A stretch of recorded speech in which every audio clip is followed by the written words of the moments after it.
Forgive me for my unclarity, this is a rather spontaneous question. I have a friend, she's an atheist, and on our endless debates on the existence of God and all that we talk about, she has two claims, she makes two claims. When I pose her with the question of what the Quran says in terms of the existence of the universe and the world and how it states many facts, she turns around and she says, well, that knowledge was not just for the Quran, it actually existed before the Quran. There's scriptures, there is books before the Quran was even written, detailing information about the universe. So it's not just this knowledge that is superior to the Quran. What do I say back to that? Is she lying? Do scriptures exist? I mean, I have ignorance myself, but, is this knowledge, was this available before the Quran was written?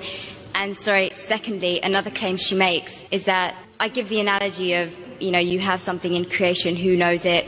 The Creator will know about everything about it. And I talk about, if there is no God, how can we possibly exist if you keep on going further and further and further and back? There's no end, and if there's no end, how do we exist? But then she says, well, from a religious point of view, you say, well, God is the end. Well, I say as an atheist, who says God is the end? Who created God? That's my question. Thank you. Sister has posed two questions which are again common. The first question is that all the things mentioned in the Quran were already present before. So what's new? It's present in other scriptures and other books, etc. That's the first question. The second question is, who created God? As far as the first question is concerned, I do agree that certain things were present in time before the Quran, but they were not called as established facts. They were not called as established facts. For example, the thing I quoted that the sun, previously people thought that the sun rotating. There are certain things which were there in the Greek history and the philosophical history. But for example, when the Quran speaks about the spherical shape of the earth, these Greeks, they believed that the earth was spherical, but no one believed in them. So certain facts, not all, a small percentage, what the science has come to know today and what Quran mentions, were told by people previously, but they failed to realize that the same Greeks mentioned 100 other things which were unscientific. The same Greek even mentioned that the earth was center of the universe, which is totally wrong. So imagine if 100 points are mentioned and Muhammad Sallallahu Alaihi Wasallam picks up one which is correct. That's also not possible. So I do agree with you, sister, that certain things were mentioned before science established as a fact today. But these things weren't established that time. And to say that out of the 100 false things they mention, if one thing is right, to pick up the one correct thing is again also not possible. Once it's possible, but not thousands of times, sister. Because only a person who is, even a scientist cannot do that. Only the Creator himself can do, and that's Allah subhanahu wa ta'ala. So I do agree with you, but that portion which has been mentioned earlier in earlier scriptures and other philosophical books is a small portion, but that too, along with that portion, there are other things which are unscientific mixed with that.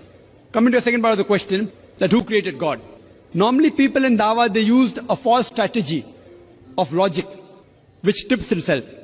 Most of the people, when they try to prove the existence of Allah subhanahu wa ta'ala, they say that everything has a creator. For example, who created this book? How did the book come into existence? Somebody created it. Who created it? And they go back. Where did you come into existence? Who created you? Your father. Who created your father? The grandfather. And then goes to God. Who created this microphone? Created the factory. Who created the factory? And then they try and prove who created the sun? God. Who created the moon? So based on this, they try and prove that everything has a creator, which according to me is a wrong logic. In my strategy, what I spoke today, I never said everything has a creator. That is the atheist who told me that the first person who will tell about the mechanism of this thing is the creator. I never said that.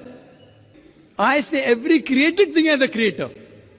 But by definition, Almighty God is uncreated.